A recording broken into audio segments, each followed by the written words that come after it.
السلام عليكم ورحمة الله، أسعد الله أوقاتكم بكل خير. 3 صباحا بتوقيت مكة المكرمة نقدم لحضراتكم موجزا بأهم الأخبار وآخرها. بسم الله الرحمن الرحيم.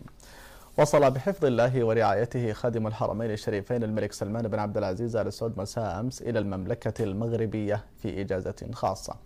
وكان في استقبال خادم الحرمين الشريفين لدى وصوله أيده الله مطار طنجة رئيس الحكومة المغربية عبد الإله بن كيران، ووالي طنجة محمد يعقوبي، والقائد المنتدب للحامية العسكرية بطنجة محمد المرابط، ورئيس الجماعة الحضرية لطنجة فؤاد العماري، ورئيس مجلس عمالة طنجة عبد الحميد دبرشان، ورئيس المجلس العلمي محمد كنون، والرئيس الأول لمحكمة الاستئناف عبد السلام ميسار، والوكيل العام للملك لدى محكمة الاستئناف بالنيابة بوشعيب الماحي،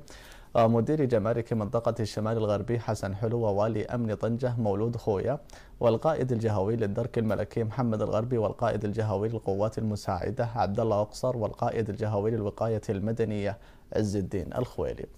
كما كان في استقبال خادم الحرمين الشريفين رعاه الله صاحب السمو الأمير سعود بن عبد الله بن محمد، وسفير خادم الحرمين الشريفين لدى المملكة المغربية الدكتور عبد الرحمن بن محمد الجديع، والملحق العسكري لدى المغرب العقيد ركن نبيل العايد، وأعضاء السفارة السعودية بالمغرب وعدد من المسؤولين.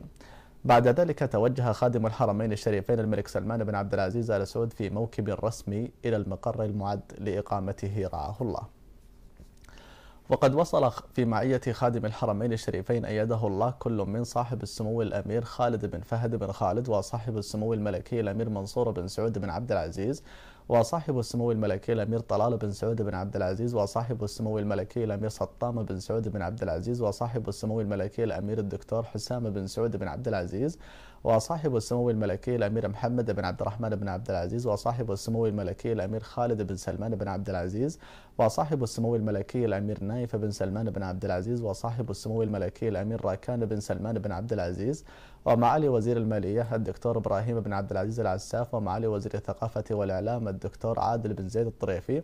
ومعالي رئيس الشؤون الخاصة لخادم الحرمين الشريفين الأستاذ حازم بن مصطفى زقزوق، ومعالي رئيس المراسم الملكية الأستاذ خالد بن صالح العباد، ومعالي نائب السكرتير الخاص لخادم